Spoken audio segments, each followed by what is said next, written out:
before anything else, good afternoon, everybody here at the Parkal Mall. Napakaganda ng Parkal Mall. Sino dito yung first time nagdito sa Parkal? Raise your hands! Di ba ang ganda ng Parkal? And we'd like to thank our hosts for bringing us here, particularly our newfound friends from Asiana. Thank you for welcoming ToyCon very warmly here for the very first time ever. Kahit na launch event lang ito, this is already part of our series of events for the year. So this is actually our kick-off for ToyCon Mindstyle FanX 2024. So welcome to everybody. Thank you to Asiana. Thank you to Mr. Carlos Wenceslao for hosting us here at the Parkal Mall. So as usual, this is just a sampler event. Pag sinabi namin ToyCon launch, bakit ba namin tinawag ito na ToyCon Evolution? Okay? I have my Kevin Feige cap on. Na sabi sa akin, ang ibig daw sabihin nito ay ninong or tito. Tama ba? Sa mga marunong mag-Korean? Ayan. So I have my Kevin Feige hat on. I'll tell you a little bit about what this is all about. So we are evolving into what? Nung bata po ako, back in the 80s, ako po ay may laruan na Superman na 10-inch toy. This was a Christopher Reeve 10-inch Superman toy. Ako po naalala mo to. I don't know what line that was. Pero yung after a while, after playing, so syempre, binuksan ko yung Superman sa kahon, nilaro ko si Superman. Tapos mamaya sabi ko sa sarili ko, parang boring. Boring si Superman. Hindi ko alam, magiging Superman collector ako balang araw. Pero anyway, ginawa ko yung Superman, hinubaran ko siya. I took off all of his clothes, tinanggal ko yung Superman costume. Tapos, nakita ko, naging kamukha niya si Tarzan. Okay? And when I, remove the clothes, parang niligyan, nakita ko, wow, mukha siya ni Tarzan. Niligyan ko siya ng sariling loincloth. Ginawan ko siya ng pana out of barbecue sticks. And that became my favorite toy growing up. Yung Superman na I'm pretty sure kung if I had that mint in box now would cost an arm and a leg. But I actually played with it, and more than just play with it, I reinvented it. Okay, binago ko siya. Okay, that is what the spirit of what we are talking about when we say that ToyCon is going to evolve. We are going to change the landscape of toys. Okay, very ambitious, very ambitious. So to our friends from the press and media, I'm pretty sure nagkakamot pa rin kayo ng ulo thinking, ano kaya mangyayari sa toys kapag in-evolve ninyo, okay? So the way we are, our creative handle on it is that we are evolving the landscape of toys, collectibles, and creative play. Okay, gusto namin mahuli yung experience na kapag bumili ka ng laruan, hindi mo lang siya itatago sa kahon, katulad ko, na binobodega ko lang natin laruan ko. No. But, you play with your toys, you engage with it, you, diba, put all of your energy and fantasy and, your childhood innocence into it, and it evolves into something much more. It gives you that sense of creativity, that sense of innovation, and that sense of adventure. Punta kayong ToyCon, bumili kayo ng ticket, and that ticket na sinasabi nyo, nireklamo nyo na sobrang mahal naman ito, 500 pesos, parang pelikula lang. That ticket will give you a toy, okay? Which will cost more than 500 pesos, believe me. And you will only get it at ToyCon, okay? So yun ang unang pangako sa amin ni Mindstyle. So, ang tip namin sa inyo, agahan ninyo. Okay? Dahil di namin alam. Ang sinabi nila sa amin, apat na, ang tawag siya, container vans ang dadali nila na worth of laruan dito sa ToyCon, okay? And this was the first promise they made to us. Nobody that attends ToyCon will go home without a toy. Alright? Okay? We realized that ToyCon is not a celebrity convention. Okay? So we are veering away from mga celebrities, mga artista, if you have an expectation of ToyCon to bring in Chris Evans, or Chris Hemsworth, or Chris Platts, or any of the other Chris, we're not going to do that for ToyCon this year. Because we realize people They want to find all of this and hunt for that one great treasure, the pearl of great price, ika nga, that will complete them, that will complete their collection. So it's all about the toys. Our friends from Solid Toys, nandun po sila, Jesse and Company, palakpakan nyo naman ang Solid Toys. Okay, they have a great stable of designer toys and art toys.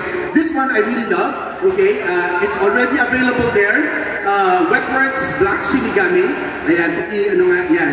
So the creator, and it's all about the creators, diba? It's all about the people who invent these toys. Imagine them and, you know, make them physical objects that we can, you know, keep and treasure. So the Black Shinigami is already available, I think, in the Solid Toys booth. But of course, it will also be very limited po yan. So if you're here already, bilhin nyo na po yung Black Shinigami dun sa Solid Toys booth, okay? But this is just one of a few more, okay?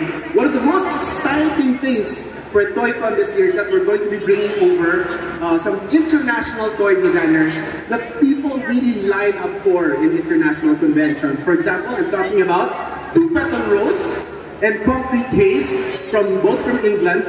Tama, no? But this is Concrete Haze, okay? They are two artists who are making waves in the international toy design scene, okay? Lalo na si 2PR, okay? So, with confidence, we can say that not only will their toys and their products be made available, and I have to tell you, if you do get a chance to own any one of these designer toys from Two Petal Rose and Concrete Haze, ayan, Tank Girl and Kit Katana here, get your hands on them because these things are art. You know, they're just pure, unadulterated artwork, okay? The first I'd like to reveal is a toy called Myth-Fits, alright? This is created by Ian Santamaria, who's a very famous toy, not just toy designer, but storyteller. He's an author, an artist, but now he's getting into toy designing, and this is his very first toy line. Pakita natin. So, mahirap pala yan. Yung Myth-Fits is actually based on, as you can see, local mythology, local lore, mga creatures natin, like the manananggal, yan. So you can find out more about this line, and of course, Mr. Ian Santamaria goes in Instagram as Takbo Balam, where you can find him on Facebook, The Art of Ian Santamaria, and this is his first line of toy. As I reveal it. Okay. So, ayan. So, sige, display namin habang nandito para makita ninyo yung mga actual prototypes. So, as you can see, it continues the line of urban wear robots that we are very familiar with. So this is based on, of course, the Grandizer robot, but of course in that particular attire, so that's it. It's called the God Machine. But we are releasing a very limited, how should I call it, Philippine colored God Machine, which is this one. Pwede pa hawak. Oh, God. Only in ToyCon. Okay, so as you know, sa ToyCon, we love releasing mga Philippine-themed toys. So Arlux did this for us. Diba? Para na sa atin. That's the, ayan, Philippine flag version of the God Machine. Alright. Bagville and Chicken Blow. Okay. And the rest, Guru. I think I believe is a voice actor. She's very popular. Very popular voice actor. Yes. More like this. Ito I see, I forgot the name. I could not read. That's why I'm not sure. No, wait. Just, Sino siya? Sikat siya? Tenohira L. That's right. Tenohira L. Sikat yun. Okay. And Kurogoro. There you go. Okay, next slide please. Yan. Ito yung mga local naman natin. Yan, DNA, then Pastel Mix. DNA and Pastel Mix will be joining us. And so thank you to Ambox. And then, I think that's it for Ambox. Tapos meron pa tayo from... Meron pa isa pa na Ayan. they're called as Sega. Siga. Medyo sikat din yun, right? Sega, so they're coming over. Ganun katindi yung pinapadala ng ambak sa atin. And, Ayan. tapos this, Next may time. mga surprise guests pa sila na hindi pa namin masasabi dahil may sinasabi sa amin. Wait. Yeah, sige. Okay. Tapos we have guests, courtesy of our friends from Calico. Yeah, from Calico, from the local side, we have G22 and G22 will be performing, I guess, on Saturday. G22 and I belong to the zoo is on Friday.